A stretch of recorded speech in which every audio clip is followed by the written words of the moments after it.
and true CBO video. Quite often it's a wonder at all that the service you get on your TV comes together without TV equipment crashing or someone pressing the wrong button. Here is a top 5 collection of moments when TV channels went very much wrong.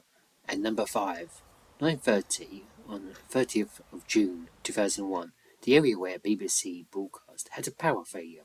Whereas most areas of the BBC had backup power, BBC transmission had a fault occurred and power was completely knocked out. The film Red Corner on BBC One would go off air and just static appeared on analogue.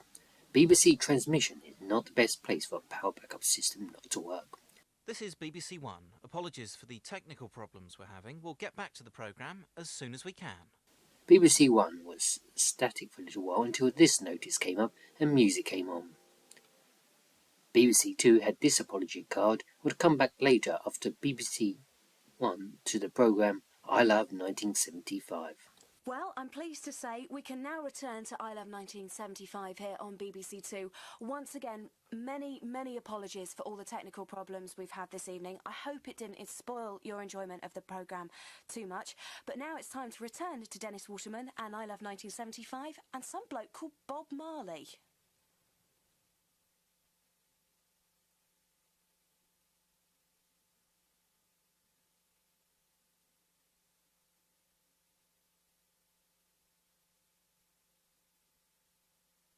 At home all the time, it was his sister. In 2001, UK TV was sourced from BBC Transmission as well, so this went down as well.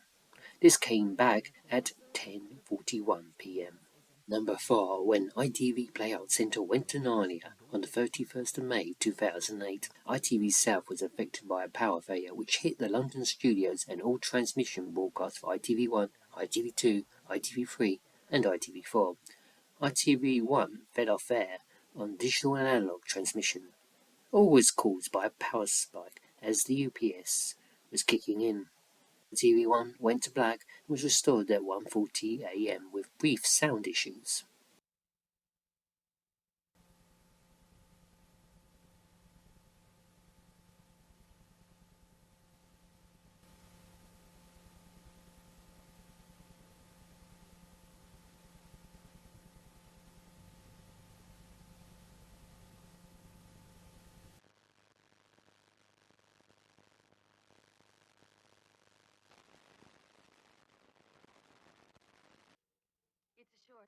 ITV4 went black to ITV night screen but suffered picture problems until about 2:20 AM, and ITV2 and ITV3 would broadcast the same content as ITV4. As seen here, ITV started fixing the channels and accidentally switched between all the available TV captions. ITV2 and ITV3 was restored at 6 AM. At number 3, another BBC power failure occurred on the 20th of June 2000, when a substation in Acton went bang and the BBC Clipper backup power system couldn't hold up. It was another night of technical fault drama. The power from the national grid at Acton went down about 5 PM, affecting BBC and local homes. BBC Clever backup power system kicked in, however, perhaps being dusty or poorly set up, overheated. During the 6 o'clock news, Hugh Edwards apologises for dim lighting and adds drama, hinting everything is hanging by a thread. Got severe power problems here in West London, so if I disappear from your screens, you'll know why. In the meantime, we'll carry... BBC News tonight making its own news. Hugh Edwards was presenting BBC One's main bulletin when things started to go wrong. The final moment came a few minutes later. When the generator catches fire at 6:25 PM, all power goes kaput. The output is cut and BBC News 24 is off air featuring this test card instead of news. At 8 PM, BBC News 24 joins BBC World. BBC One and BBC Two would be sourced from Birmingham and show the Euro 2000 coverage. BBC News 24 would stay with BBC World until the morning. It would be interesting to see how they handle such a situation now, as there is no BBC World. At number 2, Richard Littlejohn is presenting his TV show, and TV directors are becoming a little bored. He is talking to Peter Stringfellow, so the focus on ensuring quality output may have not been on top of a tired LWT production staff member's thought process. Wrong buttons pressed, and the very late night content of German RTL is switched to LWT. Instead of just entertaining the editor, everyone viewing ITV London in the UK is given a much more exciting show. The show only lasts for less than a minute and is blanked out rather quickly before going to a brief apology announcement and then back to the show.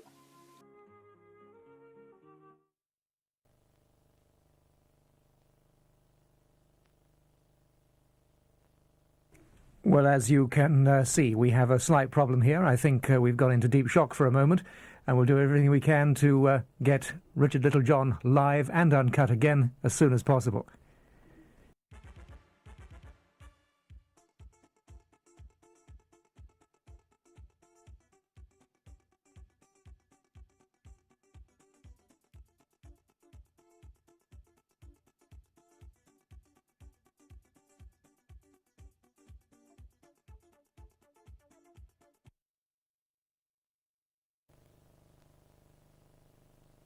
Well, I'm pleased to say we can now go back and rejoin the programme.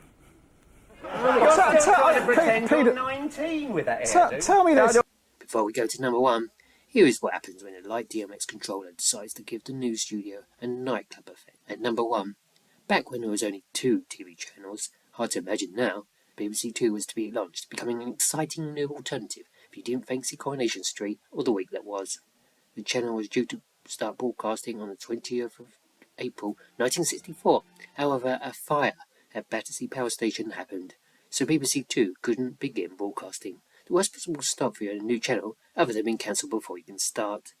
As you can see from this footage, an attempt was made showing an emergency news report with John Cleese look-alike, all serious on the phone, but no money for the meter. Hello? Unlike Channel 1, there's nobody there.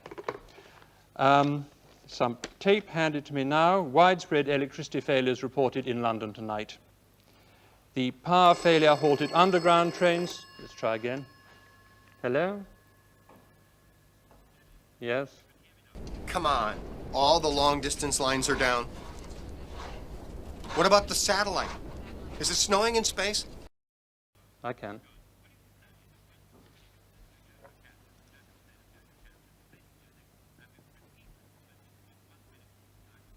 Mm-hmm. You're right, you are. Right. Goodbye. As you can imagine, there's a good deal of rushing about going on behind the scenes.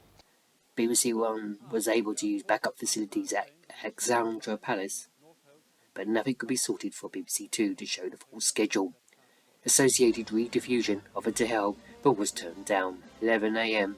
on the 21st of April 64, power had been restored, so Play School was the first programme on BBC Two.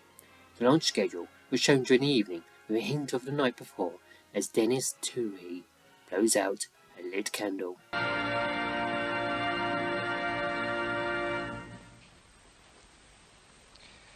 Good evening.